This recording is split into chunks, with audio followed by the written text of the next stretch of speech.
আল্লাহ বলে আমি আল্লাহ পাঠাইলাম ইবাদত, আমি আল্লাহ পাঠাইলাম আমি রবের গোলামি করার জন্য, বান্দা গোলামি না করিয়া ফাঁকিবাজি করে। আল্লাহ তাআলা নিজেই জবাব দেয়, দুনিয়াতে আসার পর বান্দা যখন চোখ ফুটছে, বান্দার বুঝ হইছে, বান্দা বড় হইছে, বড় হওয়ার পর এখন বান্দা দুনিয়া দেখছে, দুনিয়ার নারী দেখছে, দুনিয়ার গাড়ি, দুনিয়ার বাড়ি, দুনিয়ার সম্পদ পাইয়া এখন আর পরলোকের কথা মনে নেই, আখিরাতের জিন্দেগির কথা মনে নাই। ঠিক কিনা বলেন? আল্লাহ এটাই বলতেছেন, বুঝাইতেছেন, বাল তুফিরুনাল হায়াতাদ দুনিয়া ওয়াল আখিরাতু খায়রু ওয়া আবকা ইন্না হাযা লাফিস সুহুফিল উলা সুহুফি ইব্রাহিম ওয়া মূসা। বাল তুফিরুনাল হায়াতাদ দুনিয়া, তোমরা তো দুনিয়াতে যাওয়ার পরে মূল লক্ষ্য উদ্দেশ্য ভুলে গিয়ে দুনিয়াকে প্রাধান্য দিয়েছো। ওয়াল আখিরাতু খায়রুন, আখিরাত হলো উত্তম, ওয়া আবকা চিরস্থায়ী, চিরস্থায়ী এবং উত্তম যেটা, এদিকে তোমাদের কোনো ভ্রুক্ষেপ নাই, কর্ণপাত নাই। দুনিয়ার সম্পদ চাকচিক্যময় দেখিয়া দুনিয়াকে তোমরা প্রাধান্য দিয়েছো। আমাদের লক্ষ্য উদ্দেশ্য হলো আখিরাত। ঠিক কিনা বলেন? পরীক্ষার হয়ে আছে। আল্লাহ পাক রব্বুল আলামিন বলেন, যারা দুনিয়াতে যাবার পর, দুনিয়া পাওয়ার পর, যারা দুনিয়ার চাকচিক্যময় সম্পদ, দুনিয়ার সন্তান, দুনিয়ার ক্ষমতা পাওয়ার পর দুনিয়া কামনা করে আমি আল্লাহ দিয়া দেই। আল্লাহ তাআলা কোরআনুল কারীমের ভিতরে স্পষ্ট ভাষায় বয়ান করেন, মান কানা ইউরিদুল আজিলাতা আজ্জালনা লাহু ফিহা মা নাশাউ লিমান নুরিদু সুম্মা জাআলনা লাহু জাহান্নামা ইয়াসলাহা মাদমুমান মাদহুরা। আমি আল্লাহ দুনিয়াতে তোমাদেরকে প্রেরণ করার উদ্দেশ্য এটাই নয় যে তোমরা দুনিয়ার চাকচিক্যময় দেখিয়া, দুনিয়ার লোভ লালসায় পড়িয়া আখিরাতের কথা ভুলে যাবে। হে গোলাম শুনো শুনো, মান কানা ইউরিদুল আজিলাতা আজ্জালনা লাহু ফিহা মা নাশাউ লিমান নুরিদ। দুনিয়াতে যাবার পর যেই বান্দা শুধু দুনিয়া চাইবা, দুনিয়ার ক্ষমতা চাইবা, দুনিয়া চাইবা, দুনিয়ার ক্ষমতা চাইবা, আমি আল্লাহ তাদের মধ্য থেকে সবাইকে দেই না, কাউকে না কাউকে দেই তো পরীক্ষার জন্য। ঠিক কিনা? যারা সম্পদ চায়, কোনদিন মুনাজাতে চায় না আল্লাহ আবার আখিরাত দেন, আমরা জাহান্নাম থেকে মুক্তি দেন, আমরা জান্নাত দেন। আমরা হাত তুললে বলি আল্লাহ সম্পদ যত দিবেন আরো দেন, আমার আরো লাগবো, যা দিবেন যত দিবেন আমি তত ভোগ করব। আল্লাহ বলে যারা চাইবে, মান কানা ইউরিদুল আজিলাতা আজ্জালনা লাহু ফিহা মা নাশাউ লিমান নুরিদ। আল্লাহ বলে যারা দুনিয়া চাইবা, দুনিয়ার চাহানাওয়ালাদের মধ্য থেকে আমি আল্লাহ সবাইকে দেই না, যাকে আমি আল্লাহ চাই তাকে দেই, দিয়ে আমি আল্লাহ পরীক্ষা করি। দুনিয়া পাওয়ার পর, সম্পদ পাওয়ার পর যদি সম্পদের অপব্যবহার করে, ক্ষমতা পাওয়ার পর যদি ক্ষমতার অপব্যবহার করে, আমি আল্লাহ শোনায়া দিনা, সুম্মা জাআলনা লাহু জাহান্নামা, আমি তার জন্য জাহান্নাম তৈরি করে রাখছি, ইয়াসলাহা মাদমুমান মাদহুরা। ওই বান্দা সেই জাহান্নামে লাঞ্ছিত, অপদস্থ, নির্যাতিত অবস্থায় প্রবেশ করবে। আমরা আখিরাত চাই না দুনিয়া চাই? জোরে বলেন। অন্তর দিয়া না মুখ দিয়া? অন্তর দিয়ে। ঠিক না? অন্তর দিয়ে যদি আখিরাত চাইতাম তো দুনিয়ার বাড়ি গাড়ি বিল্ডিং ইমারত কিছুই গড়াইতাম না। ওই যে পাগল বাহলুল বলে, আমি তো দুনিয়ার পাগল না আখিরাতের পাগল, আমি তো দুনিয়ার পাগল না, আমি মাওলার পাগল। এজন্য আমি বাড়িও করি না, গাড়িও করি না। যে কোনো মুহূর্তে হঠাৎ আজরাইল আমার সামনে হাজির, তো আমি গোরস্থানে এজন্যই থাকি, সাথে সাথে যেন আমাকে দাফন দিতে পারে। এরপরে আল্লাহ পাক রব্বুল আলামিন বলেন, ওয়ামান আরাদাল আখিরাতা ওয়া সাআ লাহা সা'য়াহা ওয়া হুয়া মুমিন ফাউলাইকা কানা সা'য়ুহুম মাশকুরা। বিপরীতে যারা দুনিয়া চাইবে না, দুনিয়ার ক্ষমতা চাইবে না, দুনিয়ার সম্পদ চাইবে না, আল্লাহ তাআলার কাছে বলবে, আল্লাহ রব্বানা আতিনা ফিদ দুনিয়া হাসানাতাও ওয়া ফিল আখিরাতি হাসানাতাও ওয়া কিনা আযাবান নার। ও আল্লাহ দুনিয়া দিছো, দুনিয়ার কল্যাণ দাও, সম্পদ দিছো, কল্যাণ নাই, সম্পদের কোনো দাম নাই, ঠিক কিনা বলেন? দুনিয়াতে সন্তান দিছো, সন্তান কল্যাণকর, সন্তান নাই, সন্তানের কোনো দাম নাই। দুনিয়া দিয়েছো, দুনিয়ার ক্ষমতা দিয়েছো, ও আল্লাহ কল্যাণ দেও নাই, কল্যাণকর ক্ষমতা দেও নাই, ক্ষমতার কোনো দাম নাই। যে ক্ষমতাটা অস্থায়ী, চিরস্থায়ী না। যে দুনিয়াতে মানুষ চেয়ারের জন্য, ক্ষমতার জন্য টানা টানি, শেষরা শেষরে একে অপরকে হত্যা জুলুম করে ক্ষমতা চাই না, এই দুনিয়া চাই না, এই সম্পদ চাই না, এই সন্তান চাই না। যেই সন্তান বাবা মায়ের কথা শুনে না, বাবা মার সাথে অবদ্ধ সন্তান, বাবা মায়ের সাথে বেয়াদবি করে, এমন সন্তান আমরা চাই না। আল্লাহ বলে বান্দা তুমি যখন চাইবা রব্বানা আতিনা ফিদ দুনিয়া হাসানাতাও ওয়া ফিল আখিরাতি হাসানা, ও আল্লাহ দুনিয়া তো দিবা, দুনিয়ার সম্পদ না দিলেও চলবে, সন্তান না দিলেও চলবে, যদি দুনিয়াতে আমাদেরকে কল্যাণ দাও, এই কল্যাণময় জিন্দেগি আমার জন্য বড় যথেষ্ট হয়ে যাবে।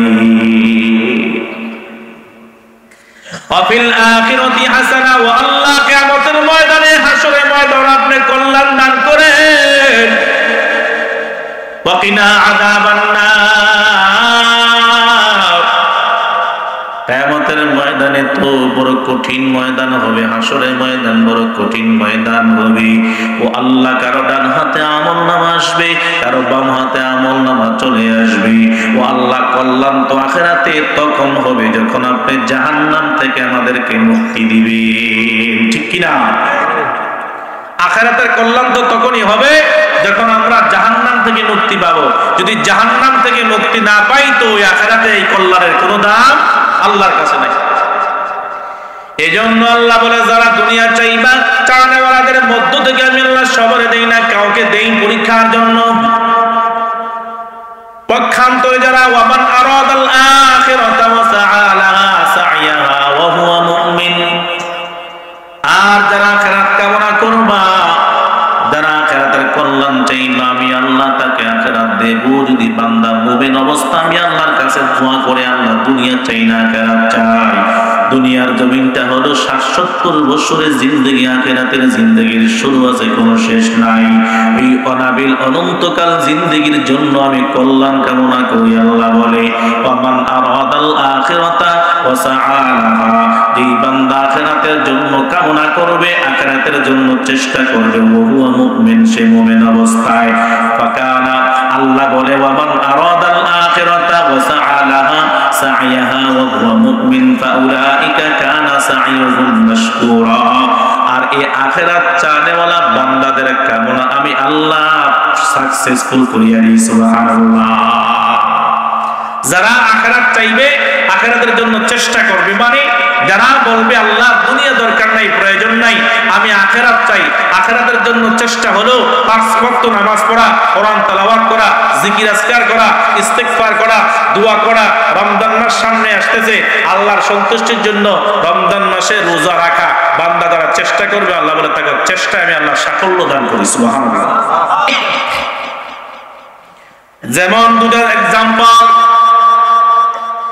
যেই বান্দা দুনিয়া চাইলো, দুনিয়া পাওয়ার পর যারা দুনিয়াতে যারা ক্ষমতার অপব্যবহার করলো, আল্লাহ বলে তাদের জন্য আমি আল্লাহ জাহান্নাম তৈরি করে রাখছি। আর যারা আখিরাত চাইলো, আখিরাতের জন্য যারা চেষ্টা করবো, আমি আল্লাহ তাদের চেষ্টার মধ্যে আমি সফলতা দান করি। সুবহানাল্লাহ। দুইটা মিসাল। ফেরাউনের নাম শুনছেন নি আপনারা? শুনছেন? এই ফেরাউন ৪০০ বছর পর্যন্ত রাজত্ব চালাইছে। এক সময় এমন ক্ষমতা পাইছে যে নিজেকে রব্বুকুমুল আ'লা বলে দাবি করছে। মিশরের জমিনে আমি খোদা, আমি রব, আমাকে ছাড়ার শক্তিধর রব কেহ নাই। যখন রব্বুকুমুল আ'লা দাবি করলো, ভক্তরা তাকে নিশ্চয়ই রব বলেই স্বীকার করলো। আল্লাহ একদিন পরীক্ষায় ফেলাইছে। কি পরীক্ষা? হঠাৎ করে নীল নদীর পানি শুকাইয়া দিছে, জমিনের পানি শুকাইয়া দিছে, আসমান থেকে আর বৃষ্টি হয় না। এবার জমিনের কোনো ফসল নাই, নীল নদীতেও কোনো পানি নাই। ভক্তবিন্দুরা দৌড়ে আসছে খোদার কাছে, ও আমাদের রব, আপনি তো আমাদের রব, আপনি স্বীকার করেছেন। মিশরের জমিনে পানি নাই, কোনো ফসল হয় না, পানির ব্যবস্থা করে দেন। নীল নদীতে কোনো পানি নাই, পানির ব্যবস্থা করে দেন। এবার ফেরাউন চিন্তা করতে লাগলো, যদি পানি না দেওয়া যায় আমার ক্ষুধাগিরি থাকবে না ভাগবে? থাকবে। বড় টেনশন, কি করা যায়? কারণ এই ক্ষমতা তো আমার হাতে না। যতই ক্ষমতার দাবিদার, যতই শক্তি দেখাই, যতই বড়াই দেখাই, আসমান থেকে এক ফোঁটা পানি নাজিল করা কারো বাবার ক্ষমতা আছে? জোরে বলেন। একটা ফসলের মধ্যে একটা ফল তৈয়ার করার ক্ষমতা কোনো মানুষের ক্ষমতা নাই। সব ক্ষমতা কার? তাবারাকাল্লাযী বিয়াদিহিল মুলকু ওয়া হুয়া আলা কুল্লি শাইইন কাদির আল্লাযী খালাকাল মাউতা ওয়াল হায়াতা লিয়াবলুয়াকুম আইয়ুকুম আহসানু আমালা ওয়া হুয়াল আজিজুল গফুর। সব ক্ষমতার মালিক। ফেরাউন বড় টেনশনে পড়ে গেল, কি করা যায়? টেনশন। ভক্তবিন্দুদেরকে বিদায় দিল, আগামী দিন পানি পাই বাজাও। এবার গভীর রাত, চিন্তা করতে লাগলো, যদি আগামী দিন পানি না দেওয়া যায় ক্ষুধাগিরি থাকবে না, ভাগবি, ছুটে যাবে। গভীর রজনীতে পাহাড়ের চূড়ায় উঠিয়া পা গুলা উপরের দিকে দিয়া, মাথাটা নিচের দিকে দিয়া বলে, আল্লাহ তুমি যে রব, তুমি যে সব, এটা আমিও জানি, কিন্তু মানতে পারি না, কপাল বড় খারাপ, ঠিক কিনা? তুমি যে আমার রব, তুমি যে সব, আমি জানি কিন্তু মানতে পারি না, কিন্তু আমার কপাল যে খারাপ, এই জন্য মানতে পারি না। ও আল্লাহ, আমি দুনিয়া চাই না, আমি আখিরাত চাই না, আমি দুনিয়া চাই। আগামী দিন যদি পানি না দিতে পারি আমার ক্ষুধাগিরি থাকবে না, আমি বেয়াজ্জতি হব, লাঞ্ছিত হব, আমি এটা করতে পারবো না, আমি সহ্য করতে পারবো না। আমারে দুনিয়ার ক্ষমতা দেন, দুনিয়ার সম্পদ দেন, দুনিয়ার সন্তান দেন, দুনিয়ার সম্মান দেন, আখিরাত আমার দরকার নাই। আল্লাহ বলে, এজন্য আল্লাহ বয়ান করতেছেন, মায়ার নবীকে শুনাইতেছেন, নবী আমার শুনেন, মান কানা ইউরিদুল আজিলাতা আজ্জালনা লাহু ফিহা মা নাশাউ লিমান নুরিদ। যারা দুনিয়া চায়, দুনিয়ার ক্ষমতা চায়, তারা দুনিয়ার সম্পদ চায়, আমি আল্লাহ তাদের মধ্য থেকে সবারে দেই না, কাউকে না কাউকে দেই দিয়া পরীক্ষা করি, ঠিক কিনা বলেন? আমাদেরকে যারা, যাদেরকে আল্লাহ সম্পদ দিছে, সন্তান দিছে, ক্ষমতা দিছে, আল্লাহ পরীক্ষা করতেছে। আল্লাহ পাক রব্বুল আলামিনের কাছে দোয়া করিয়া বলতেছে, আল্লাহ দুনিয়ার প্রয়োজন, আখিরাত চাই না, আখিরাতে যা মনে চায় তাই করিয়েন। আল্লাহ বলে, যা দিয়া দিলাম, সম্পদ চাস, সম্মান চাস, দিয়া দিলাম, যা। দোয়া কইরা এবার পাহাড়ের চূড়া থেকে নিচের দিকে নামে আর বারবার নীল নদীর মধ্যে তাকায়, দোয়া তো করছি ঠিক, আল্লাহর কাছে পানির ব্যবস্থা হয়েছিল, নীল নদীর পানির ব্যবস্থা নাই। হঠাৎ করে আল্লাহর এক বান্দা ফেরাউনের সামনে হাজির হইয়া বলতেছে, ও ফেরাউন শোনো, তোমার কাছে আমার একটা বিচার। বলে, কি বিচার? বলে, বিচারটা হইল, যদি কোনো গোলাম তার মনিবকে মনিব স্বীকার না করিয়া নিজে গোলামকে নিজেই মনিব বলে দাবি করি, তুমি ফেরাউনের আদালতে তার বিচারটাকে তাড়াতাড়ি করে দাও। ফেরাউন বলে, এই সমস্ত বিচার আচারের আমার কোনো খবর নাই, আমার মাথার চান্দে গরম, নীল নদী পানি না আসলে আগামী দিন আমার ক্ষুধাগিরি ছুঁইটা যাবে, আমার রক্তবিন্দুদেরকে পানি দিতে পারবো না, তাহলে আমার মস্তক থাকবে না, ক্ষমতা থাকবে না, বিচারের সময় নাই। বারবার নীল নদীর দিকে তাকায়, হঠাৎ করে নীল নদী থেকে পানির ফোয়ারা ভেসে আসতেছে। ফেরাউনের মাথা একটু ঠান্ডা হয়েছে, এবার আল্লাহর বান্দাকে বলে, বলো, এবার বলো, আমার মাথা একটু ঠান্ডা হয়েছে, এবার বলো তোমার বিচারটা কি বলো। বলে, আমার বিচার হলো, কোন গোলাম যদি, কথা ভালো করে বুঝবেন, কোন গোলাম যদি নিজের মনিবকে মনিব বলে স্বীকার না করিয়া নিজে নিজেকেই মনিব বলে দাবি করে বলো না তুমি ফেরাউনের আদালতে তার বিচারটা কি হতে পারে? ফেরাউন ঠান্ডা মাথায় বিচার করতেছে, হে আল্লাহর বান্দা ভালো করে শোনো, দুনিয়াতে কেউ এরকম কোন নালায়েক বান্দা আসেনি, কোন গোলাম আসেনি যে মনিবকে মনিব বলে স্বীকার না করিয়া নিজেকে মনিব বলে দাবি করে বলে হা হা অভাব নাই। বলে যদি থাকে তাহলে আমি ফেরাউনের আদালতে তার বিচার হলো নীল নদীর মধ্যে সুবাইয়া মারা। কোন জায়গায়? নীল নদীর মধ্যে সুবাইয়া মারা। সত্যি কথা বলে হা হা, এটা বান্দা তুমি একটু ভালো করে কাগজে কলমে লিখিয়া দাও, আমার তো মনে নাও থাকতে পারে, তোমারও মনে নাও থাকতে পারে। বলে পাগলারে এখন খাতা কলম কোথার থেকে আনবো? বলে আমি সব হাজির করে রাখছি, নাও খাতা নাও কলম, একটু লিখিয়া দাও। ফেরাউন কলম দিয়া কাগজে সাদা কাগজে লিখিয়া দিল, যদি কোনো গোলাম নিজের মনিবকে মনিব বলে স্বীকার না করিয়া নিজে গোলামকে মনিব বলে দাবি করে, আমি ফেরাউনের আদালতে তার বিচার হলো নীল নদীর মধ্যে সুবাইয়া মারা। কাগজে কলমে লিখে দিছে। সময় আসতেছে নি? আসতেছে না? খবর নেই। আল্লাহ পাক রব্বুল আলামিন ক্ষমতা দিয়া দিলেন। ফেরাউন চাইল আমাকে সম্পদ দেন, আমাকে দুনিয়ার সম্মান দেন, আখিরাত আমার লাগবে না। আল্লাহ পাক রব্বুল আলামিন দুনিয়া দিয়া দিলেন। এক পর্যায়ে রব্বুকুমুল আ'লা বলে দাবি করলো, আমি তো সবচাইতে বড় রব, আমার মতন রব, আমার মতন ইলা, আমার মতন খোদা দুনিয়া তার একটাও নাই। নাউযুবিল্লাহ। ওইদিকে পয়গম্বর মূসা আলাইহিস সালাতু ওয়াস সালাম কালিমার দাওয়াত দেয়, লা ইলাহা ইল্লাল্লাহ মূসা কালিমুল্লাহ, আল্লাহ সারা পৃথিবীতে আর কোনো মাবুদ নাই, ঠিক কিনা? যখন এই আওয়াজ ফেরাউনের কানে পৌঁছলো, ফেরাউন বলে আমি তো রব্বুকুমুল আ'লা, আমার মতন ক্ষমতাধর রব আর কেউ নাই, যদি গোলামি চলে আমার চলবে, সেজদা চললে আমারই চলবে, আর দ্বিতীয় কাউকে সেজদা দেওয়া যাবে না। মূসা আবার কাকে দাওয়াত দেয়? কোন আল্লাহর দাওয়াত দেয়? কোন ইলার দাওয়াত দেয়?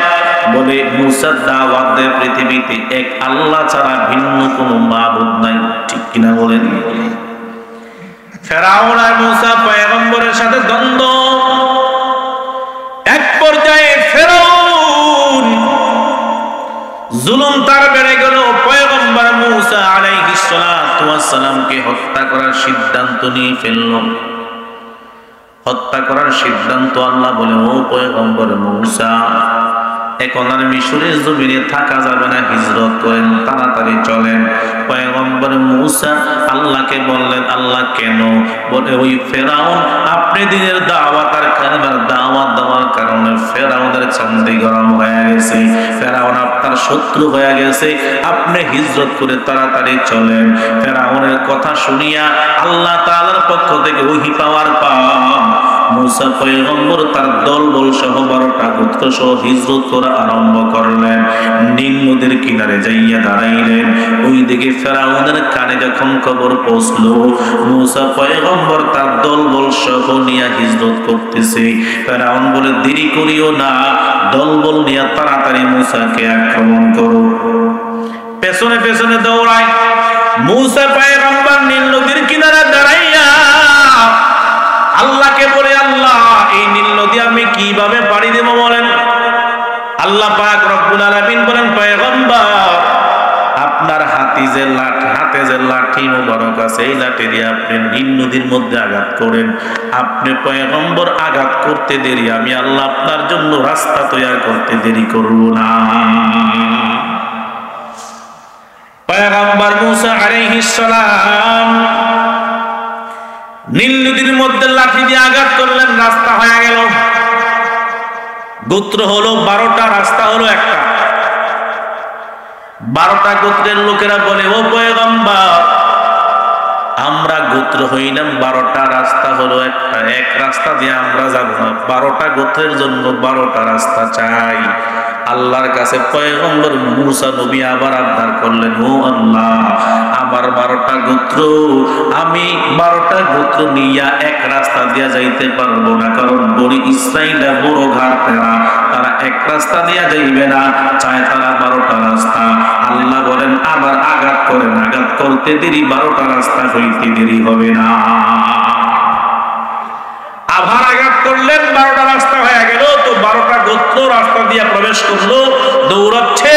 তো পেছন দিক দিয়ে ফেরাউন তার দলবল নিয়ে হাজির। নদীর কিনারায় দাঁড়াইছে মুসা নবী, মুসা পয়গম্বর আলাইহিস সালাতু ওয়াস সালাম। ওনার 12টা গোত্র নিয়ে নীল নদ পার হয়ে গেছে। সুবহানাল্লাহ বলেন না?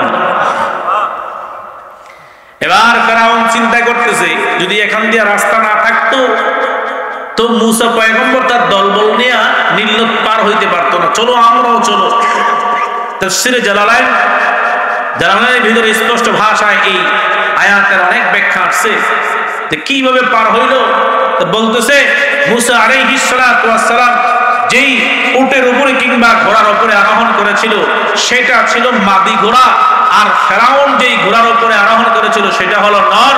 নর মাদিকে দেখে আর হুঁশ থাকতে পারে নাই, দৌড়াইছে একটাকে আরেকটা দেখা, সাথে সাথে ঝাঁপ দিছে। তো আল্লাহ পাক রব্বুল আলামিন ওই জিবরাইল আলাইহিস সালাতু ওয়াস সালাম বলে, আল্লাহ আরেকটু সুযোগ কি দিবেন? আল্লাহ বলে আরেকটু সুযোগ দে, একটু মাঝখানে আসুক না। হ্যাঁ, জিবরাইল বলে আল্লাহ ধ্বংস করে দেন না জালেমকে। এই জালেম তো মানুষের ঘুম হারাম করেছে, কত কালিমাওয়ালাকে, কত মুসলমানকে, কত ইমানদারকে, ইমানওয়ালাকে আগুনে জ্বালাইছে, শুরুতে চড়াইছে, কত শিশুকে হত্যা করেছে, রক্তরঞ্জিনী করেছে। মিশরের এমন কোন জমিন নাই, এমন কোন নদী নাই, এমন কোন খাল নাই যে মুসলমান ইমানদারদের রক্ত দিয়া রক্তরঞ্জিত করে নাই। ও আল্লাহ জালেমকে আর ছাড় দিয়েন না। ফেরাউন যখন রাস্তা আছে মনে করিয়া নদীতে ঝাঁপ দিল, আর জিবরাইল বলতেছে আল্লাহ আর সুযোগ দিয়েন না। আল্লাহ বলে আরেকটু সুযোগ দাও, মাঝখানে আসো। যখন মাঝখানে হাজির, আল্লাহ বলতেছে জিবরাইল আর সময় দেওয়া যাবে না। জিবরাইল আলাইহিস সালাম সাদা কাগজের টুকরা নিয়ে হাজির হয়ে গেল। ফেরাউনকে দেখাইতেছে, ফেরাউন ভালো করে দেখ এই কাগজের টুকরার মধ্যে কি লেখা আছে, ভালো করে দেখ। ফেরাউন ডুবে আর ভাসে, ডুবে আর ভাসে। জিবরাইলকে বলতেছে তুমি বুঝি আমার সাথে মশকরা করো? এই কইগা এই কঠিন মুসিবতের সময় আমাকে একটু উদ্ধার করবো, উদ্ধার না করিয়া সাদা কাগজ নিয়ে আসছো।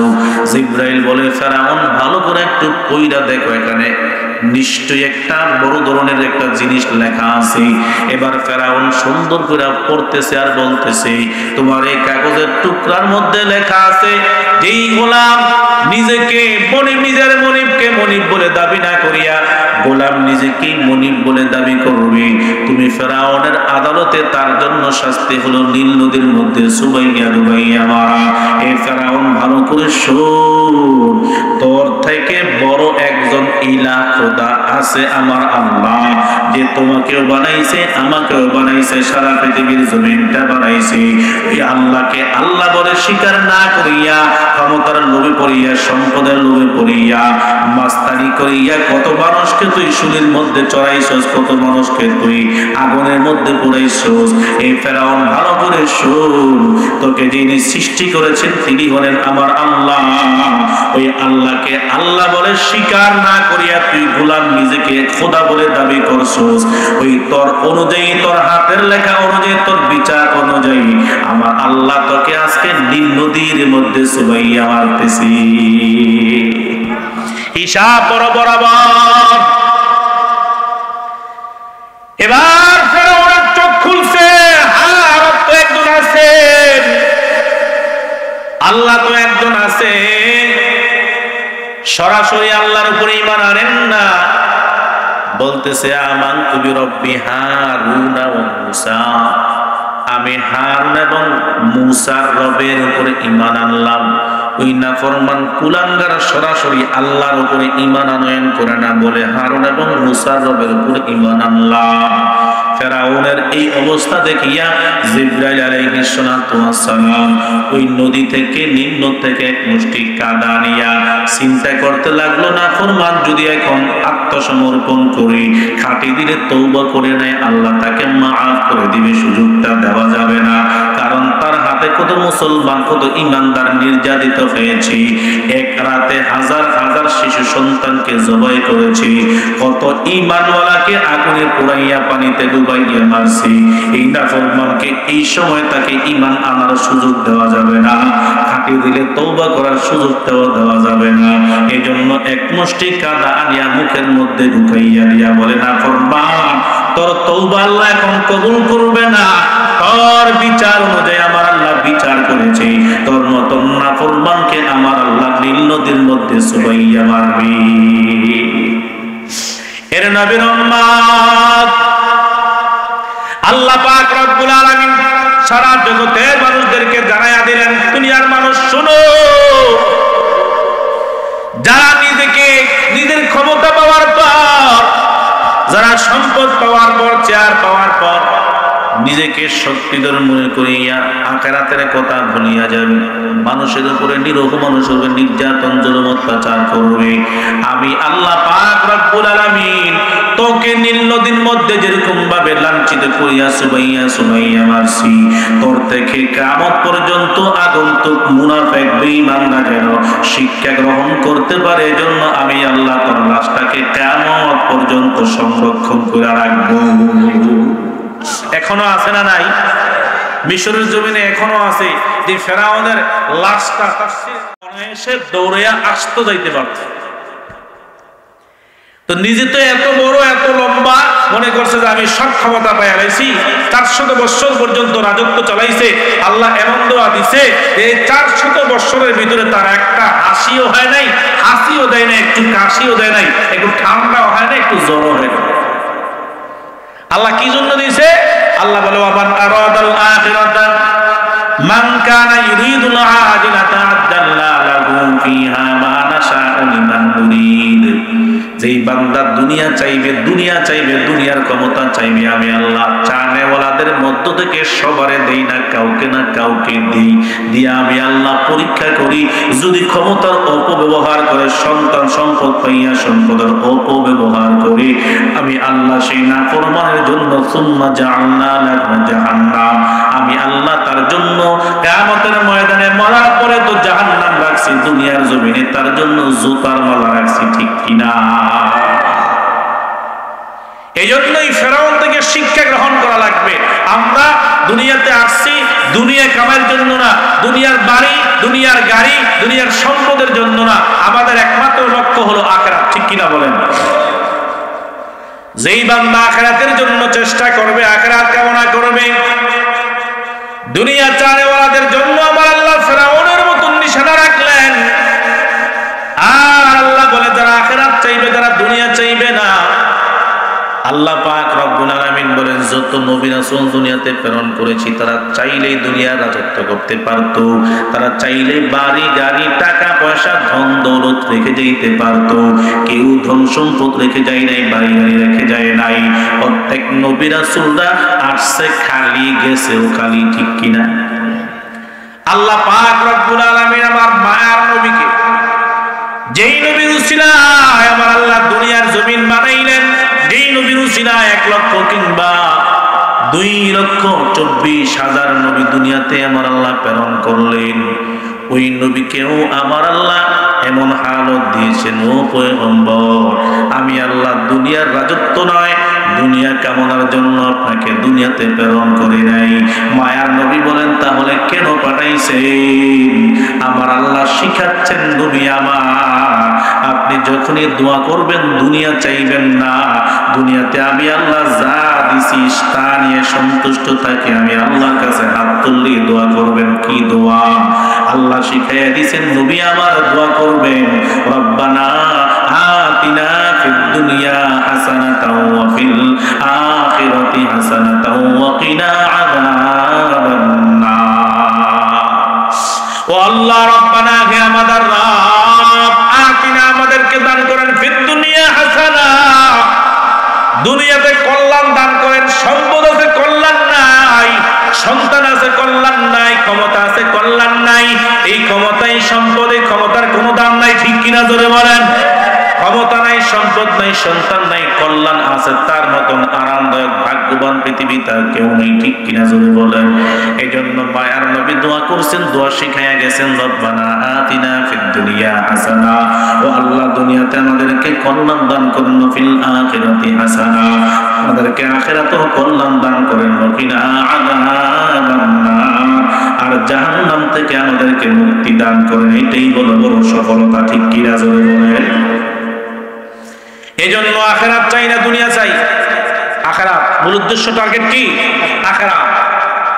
যেই বান্দা দুনিয়ার মুখে লাত্তি মারিয়া, দুনিয়ার সম্পদের মুখে লাত্তি মারিয়া বান্দা আখিরাতের জন্য দৌড়ায়, মান কানা লিল্লাহি কানা আল্লাহু লাহু, যেই বান্দা আল্লাহর জন্য হয়ে যায়, আল্লাহ ওই বান্দার জন্য হয়ে যায়। আল্লাহু আকবার। একজন বাদশার নাম বলি, সবাই শুনেছেন, বাদশা ইব্রাহিম ইবনে আদহাম। বিশাল বড় একজন বাদশা, তার রাজপ্রাসাদের অভাব নাই, সম্পদের অভাব নাই, কর্মচারীর অভাব নাই, রাজকীয় রাজপ্রাসাদের অভাব নাই। হঠাৎ একদিন গভীর রজনীতে তার ঘরের ছাদের উপরে খটখট আওয়াজ শোনা যায়। এই ভাবা যুবক ভাইয়েরা ভালো করে শুনবেন, আজকে আমরা দুনিয়ার নারী, দুনিয়ার গাড়ি, দুনিয়ার সম্পদ, দুনিয়ার ক্ষমতার পিছনে পড়িয়া আখিরাতের চিন্তা চেতনা আমাদের থেকে বের হয়ে গেল, ঠিক কিনা? আখিরাতের চিন্তা ফিকির করার সময় নাই, সুযোগ নাই। কোন সময় নামাজ, কোন সময় ফজর গেল, কোন সময় যোহর গেল, কোন সময় আসর চলে গেল, কোন সময় মাগরিব, কোন সময় এশা চলে গেল, টের পাইলাম না, ঠিক কিনা? দুনিয়ার মায়ায় পড়িয়া কত যুবক ভাই, গরিবপুরবাসী ভাইয়েরা, অনেক ভাইয়েরা এখানে আছে। আর যদি সমাজের সমস্ত মানুষের আজকে প্যান্ডেলে আসতো, প্যান্ডেলে জায়গা হতো না, ঠিক কিনা বলেন? বুঝে গেল সবাই আখিরাত চায় না, আখিরাত কামনা করে না। যদি জিজ্ঞাসা করা হয় জান্নাত চাও না জাহান্নাম চাও, বলে জান্নাত চাই। জান্নাতের কাজ কইরা না না কইরা? কি বলেন? জাহান্নাম কেউ চায় না, জান্নাতে সবাই যেতে চায়, কিন্তু কাজ না করে। ইব্রাহিম ইবনে আদহাম একজন রাজকীয় বাদশা, হঠাৎ গভীর রাতে ছাদের উপরে খটখট শব্দের আওয়াজ পায়।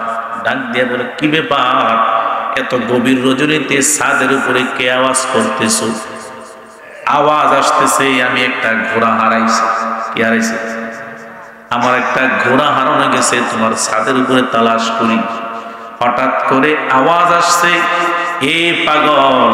ইব্রাহিম ইবনে আদহাম বলে, রে পাগল, তোর ঘোড়া হারানো গেলে ঘোড়া তালাশ করবি জঙ্গলায়, পুকুর পরে, এখানে কেন আসছস? ছাদের উপরে কি ঘোড়া পাওয়া যায় নাকি বল? এবার ওই অপোজিট থেকে আওয়াজ আসছে, ছাদ থেকে আওয়াজ আসছে, এই আল্লাহর বান্দা, যদি ছাদের উপরে ঘোড়া না পাওয়া যায়, এই মকমলের বিছানায় রাজকীয় রাজপ্রাসাদেও আল্লাহ পাওয়া যায় না। জবাব আসছে, চিন্তায় পড়ে গেছে, কি ব্যাপার, কে আওয়াজ আমাকে দিল, কে সিগন্যাল আমাকে কে দিল যে রাজকীয় রাজপ্রাসাদে থাইকে আল্লাহ পাওয়া যায় না? নিশ্চয়ই এ দুনিয়ার সম্পদের মায়ায় পড়লে আল্লাহর মহব্বত আর রবের মহব্বত অন্তরে জায়গা হয় না, ঠিক কিনা বলে? হয় মালিকের মহব্বত আর না হয় দুনিয়ার মহব্বত, দুটার একটা রাখতে হবে। সকালবেলা সারা রাত ঘুম হয় নাই। এই বান্দা যারা আখিরাত চায়, আখিরাত চায়, আল্লাহ বলে যারা চেষ্টা করবে আখিরাতের জন্য, আমি আল্লাহ দুনিয়াও দেই আখিরাতও দেই। আল্লাহু আকবার বলেন। আর যারা দুনিয়া, শুধু দুনিয়া চায়, তাদেরকে আমি আখিরাত দেই না। যারা আখিরাত চায়, আখিরাতের জন্য চেষ্টা করে, দুনিয়া তাদের পিছনে আমি আল্লাহ লাগাইয়া দেই। আল্লাহু আকবার। ইব্রাহিম ইবনে আদহাম সারা রাত ঘুমায় না, টেনশন, কি ব্যাপার, কে আমাকে এই ঘটনায় শিক্ষা দিল? সকালবেলা ফজরের নামাজের পর সমস্ত সভাসদ বৃন্দদেরকে ডাকাইলেন, উজিরকে ডাকাইলেন, ডাকাইয়া সামনে আনলেন, আনিয়া উজিরের মাথায় নিজের মাথার মুকুটটা পরাইয়া দিলেন, রাজপ্রাসাদের রাজকীয় পোশাক পরাইয়া দিয়া রাজপ্রাসাদের সম্পদের চাবিগুলা তার হাতে ধরাইয়া, আল্লাহর বান্দা হাতে একটা কুরআন আর একটা সালার চটনিয়া সভাসদ বৃন্দের কাছে আত্মসমর্পণ করিয়া সব কিছু বুঝাইয়া দিয়া আল্লাহর বান্দা বলে, নাও দুনিয়ার রাজত্ব তোমরা চালাও, আজ থেকে আমি এই রাজত্বের মালিক না, রাজত্বের দাবিদার না, রাজত্বের পাগল না। আমি বের হয়ে গেলাম, কোথায় গেলে আমি আমার মালিককে পাবো? সুবহানাল্লাহ। এর নবীর উম্মত যারা মালিকের জন্য পাগল হয়ে বের হয়ে গেল, আল্লাহ তাদের কাছে ধরা দিয়েছেন, বান্দা তুই যেখানে আমিও সেখানে। আল্লাহু আকবার। আল্লাহর বান্দা একটা সালার সব পরিধান করিয়া বের হয়ে গেছে, হাতে কোরআন, জংলায় জংলায় হাঁটে আর মালিককে খুঁজে, কোথায় গেলে মালিককে পায়। এমন সাধনাই করছে, এমন সাধনাই করছে, এই মালিক তার সাথে সাক্ষাৎ। সুবহানাল্লাহ। হঠাৎ করে একদিন নদীর পাড়ে হাঁটতেছে, হাতের মধ্যে একটা সুই আর সালার চট সেলাই করতেছে। ওই দিক দিয়া আরেক বাদশাহ হারুনুর রশিদ তার চেহারার দিকে তাকাইয়া দেখলেন বলখের বাদশাহ ইব্রাহিম ইবনে আদহাম, যে থাকার কথা রাজপ্রাসাদে, যার মাথার মধ্যে থাকার কথা রাজকীয় মুকুট, শরীরে থাকার কথা রাজকীয় পোশাক, এই বান্দার পেছনে হাজার হাজার সৈন্যবাহিনী থাকার কথা, আজকে দেখি তার পরিধানে একটা সালার চট, হাতে সুই নিয়ে কি যেন সিলাইতেছে। ওই বাদশাহ হারুনুর রশিদ ইব্রাহিম ইবনে আদহামকে ডাইকা বলে, এ ভাই একটা প্রশ্নের জবাব দিবেননি? বলেন কি প্রশ্ন? বলে আপনি কি বলখের সেই বাদশাহ ইব্রাহিম ইবনে আদহাম নি? বলে হ্যাঁ। বলে ভাই আপনার কাছে জানতে বড় ইচ্ছা হয়, আপনি সালার চট পরিধান করিয়া, রাজপ্রাসাদ সারিয়া, রাজকীয় পোশাক সারিয়া, রাজপ্রাসাদের মুকুট সারিয়া, আপনি সালার চট পরিধান করিয়া নদীর তীরে তীরে হাঁটিয়া আপনি কি পাইছেন? একটু জবাব দিবেননি? বাদশাহ ইব্রাহিম ইবনে আদহাম বলতে চায় না। অনেক পীড়াপিড়ির পর বলখের বাদশাহ ইব্রাহিম ইবনে আদহাম জবাব দেয়, শোনো শোনো, আমি রাজপ্রাসাদ সারিয়া মালিকের তালাশে বের হইয়া কি পাইছি তুমি কি দেখতে চাও? বলে হ্যাঁ, আমি একটু দেখতে চাই আপনি কি পাইছি। হঠাৎ করে হাতের সুইটা নদীতে ফালাইছে, নদীতে ফালাইয়া মাছকে ডাকতেছে, হে সমুদ্রের মাছের দল, আমি ইব্রাহিমের হাতের সুই পানির মধ্যে পড়ে গেছে, আমার সুইয়ের প্রয়োজন, তাড়াতাড়ি আমার সুইয়ের ব্যবস্থা করে দাও। বলখের বাদশাহ ইব্রাহিম ইবনে আদহাম যখন মাছের কানে আওয়াজ পৌঁছলো, ডাক দিল, ওই সমুদ্রের মাছের আমার সুইয়ের ব্যবস্থা করে দাও। আল্লাহু আকবার। আর জীবনের মধ্যে পাওয়া যায় একটা নয়, দুইটা নয়, একটা নয়, দুইটা নয়, স্বাভাবিক সাধারণ কোন সুই না, হাজার হাজার সমুদ্রের মাছেদের মুখের মধ্যে একটা করে স্বর্ণের সুই নিয়ে হাজির হইয়া বলখের বাদশাহ ইব্রাহিম ইবনে আদহামকে ডাকতেছে, হে আল্লাহর বান্দা, যদি তুমি আমার মুখের সুইটা গ্রহণ করো, আমার কপাল বড় ধন্য হয়ে যাবে। এর মুসলমান ইমানদার কি পাইছে দেখছেন? দুনিয়া আল্লাহ তাদের জন্য তাবে বানায়া দিয়েছে, ঠিক কিনা বলেন? ওই সমুদ্রের মাছ পর্যন্ত তাদের কথা শুনে, এক চাইতে বড় পাওয়া কি কিছু আছে? আল্লাহ তাবে বানায়া দিয়েছে। এরে আল্লাহর বান্দার কিছু দেখবানি, ওই বাদশাহ হারুন রশিদ বড় আশ্চর্যজনিত হয়ে গেল। সমুদ্রের মাছ তার জন্য পাগল, হাজার হাজার সমুদ্রের মাছেরা তার মুখে এক একটা করে এক একটা স্বর্ণের সুই নিয়ে হাজির হয়ে গেছে। হে মুসলমান ইমানদার, এই বলখের বাদশাহ এবার হারুন রশিদকে ডাক দেয়া, কিছু দেখবেন? আর কি দেখাইবেন? জংলার পাখি গাছের ডালে বসা, হাত পাচ্ছে আর ডাক দিছে, ও জংলার পশু, জংলার পাখি, আল্লাহর নামে আমার হাতে চলে আসু। যখনই বান্দা পাখিকে আল্লাহর নাম নিয়ে ডাক দিছে, সাথে সাথে হাতে চলে আসছে। আল্লাহু আকবার। এরে আল্লাহর বান্দার জন্য বলি, ওয়ামান আরাদাল আখিরাতা ওয়া সাআ লাহা সা'য়াহা ওয়া হুয়া মুমিনুন ফাউলাইকা কানা সা'য়ুহুম মাশকুরা। আর যেই বান্দা আখিরাত তালাশ করে, আল্লাহ তালাশ করে, মালিক তালাশ করে। আল্লাহ বলে মুমিন অবস্থায় বান্দা মালিককে তালাশ করিয়া, আখিরাত তালাশ করিয়া বান্দা যদি চেষ্টা করো, ও বান্দা তুমি চেষ্টা করবা, চেষ্টায় সফলতা দান করব আমি আল্লাহ। ঠিক কিনা বলেন? আয় আল্লাহ, আমি তো নামাজ ঠিক মতন পড়তে পারি না, তারপরেও চেষ্টা করি। আল্লাহ বলে তোর চেষ্টায় সফলতা দান করব আমি আল্লাহ। ঠিক কিনা বলেন?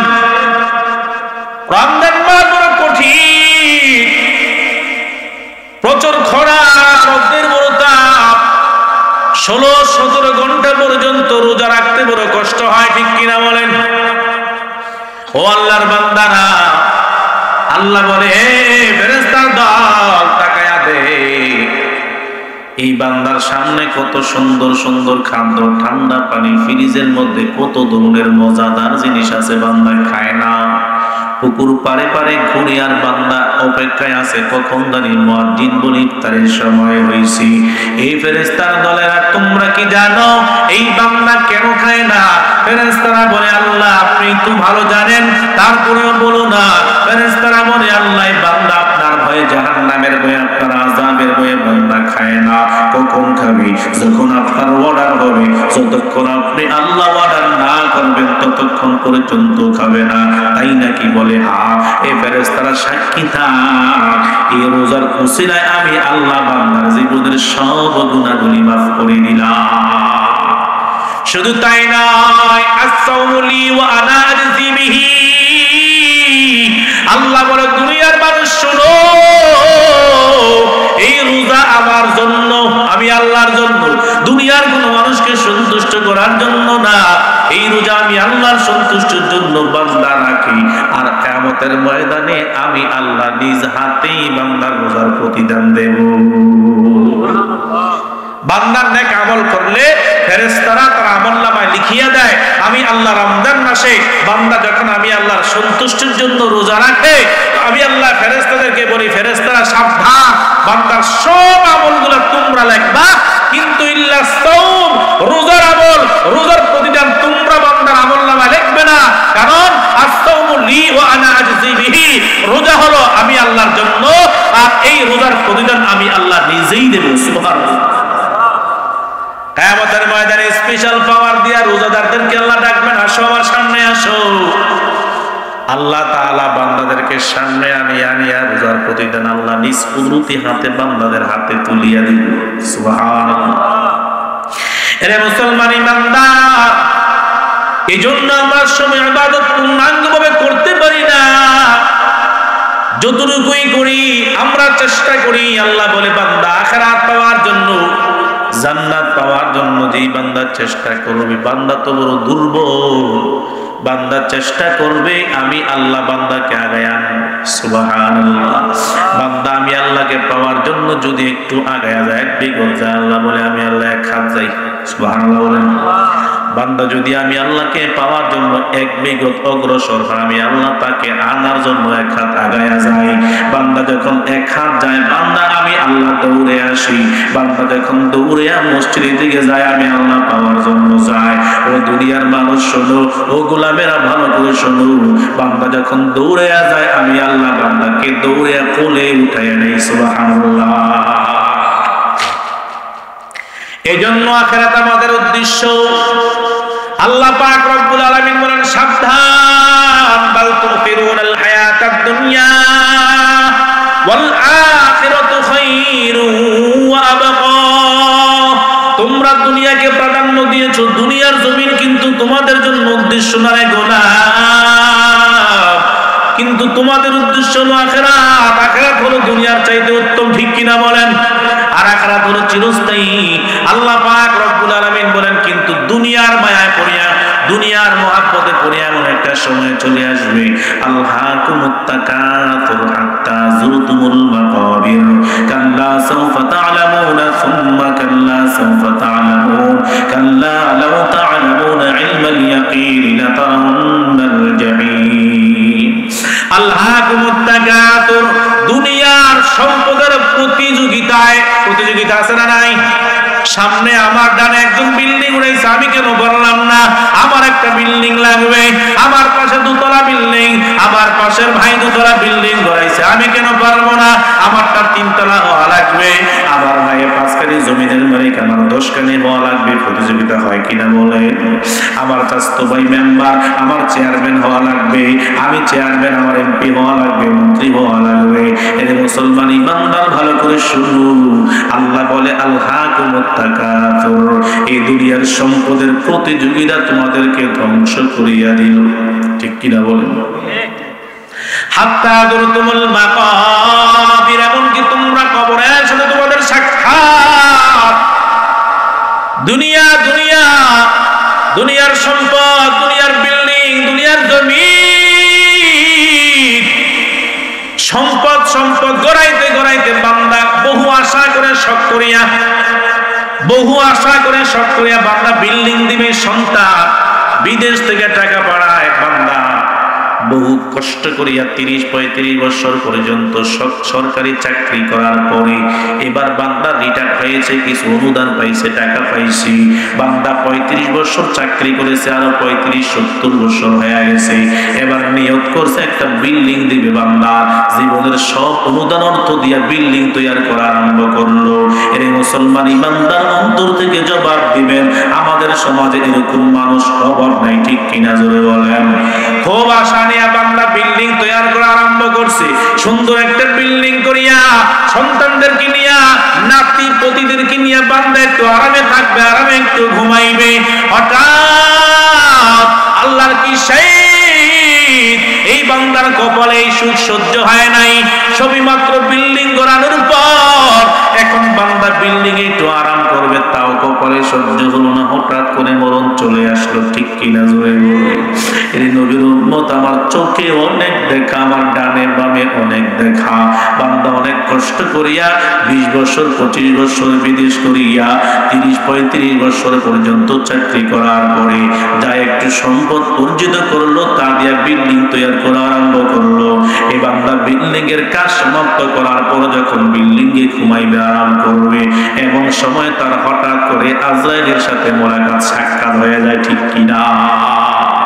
আল্লাহ পাক রব্বুল আলামিন বলেন আলহাকুমুত তাকাসুর, দুনিয়ার সম্পদের প্রাচুর্যের প্রতিযোগিতায় তোমাদেরকে ধ্বংস করে দিল। হাত্তা যুরতুমুল মাকাবির, এমনকি তোমাদের কবরের সাথে তোমাদের মোলাকাত হয়ে যায়।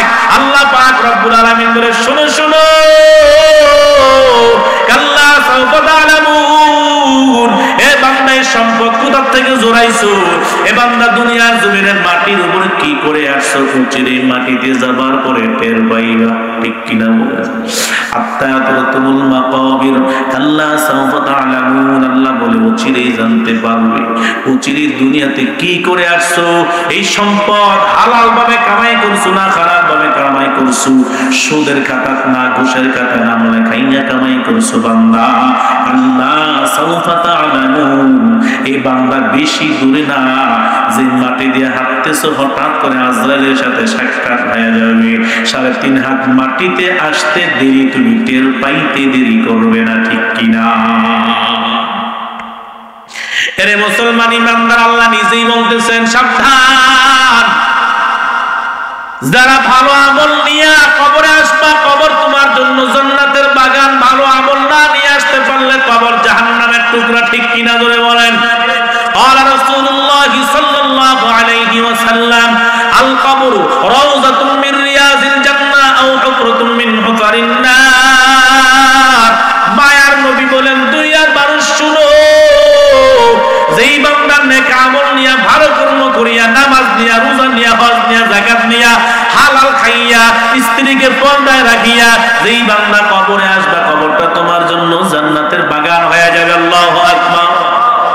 আর যেই বান্দা নামাজ নাই, রোজা নাই, হজ নাই, যাকাত নাই, হালাল নাই, হারাম নাই, সুদে ঘুষে খাইয়া হারামও চিন্তা করে নাই, বান্দা কবরে আসবি। সাবধান সাবধান, আমার মায়ার নবী বলেন, তোর জন্য কবরটা জাহান্নামের টুকরা হয়ে যাবে। এই দুনিয়ার আগুন বান্দা সহ্য করতে পারো না, সাবধান, জাহান্নামের আগুন কিন্তু দুনিয়ার আগুনের মতো না। দুনিয়ার আগুন আর জাহান্নামের আগুনের মাঝে হাজার গুণের পার্থক্য। দুনিয়ার আগুনের চাইতে দুনিয়ার আগুনটা জাহান্নামের আগুন, দুনিয়ার আগুনের চাইতে জাহান্নামের আগুনের তাপমাত্রা 1000 গুণ বেশি, ঠিক কিনা? এর নবীর উম্মত, এজন্য আল্লাহ পাক রব্বুল আলামিন বলেন কাল্লা সাউফা তা'লামুনা সুম্মা কাল্লা সাউফা তা'লামুন। আল্লাহ তাআলা আরো তাকিদ দিয়ে বলতেছে অচিরেই তোমরা জানতে পারবে দুনিয়ার জমিনে কি করে আসছো, ভালো করলে ভালো ফল, খারাপ করলে খারাপ ফল, ঠিক কিনা জোরে বলেন। এইজন্য এই কবরে যাব আমরা, কেউ আমাদের সাথী হবে না, দুনিয়ার সম্পদ না, সন্তান না, আত্মীয়স্বজন, ক্ষমতা, কেউ সাথী হবে না, ঠিক কিনা জোরে বলেন। যদি নেক আমল না নিয়ে যাওয়া যায় ওই কবর আমার আপনার সাথে ভালো ব্যবহার করবে না। এইজন্য আসুন আল্লাহর দরবারে তওবা করে নেই, খাঁটি দিলে তওবা করতে পারলে আল্লাহ বলে কুল ইয়া ইবাদিয়াল্লাযীনা আসরাফু আলা আনফুসিহিম লা তাকনাতু মির রাহমাতিল্লাহ ইন্নাল্লাহা ইয়াগফিরুয যুনুবা জামিআ ইন্নাহু হুয়াল গফুরুর রহিম। আল্লাহ পাক রব্বুল আলামিন যেন খাঁটি দিলে আমরা তওবা করে কবরে যাইতে পারি, নেক আমল করে কবরে যাইতে পারি, সেই তৌফিক আল্লাহ আমাদের সকলকে দান করুন, সকলে বলে আমিন।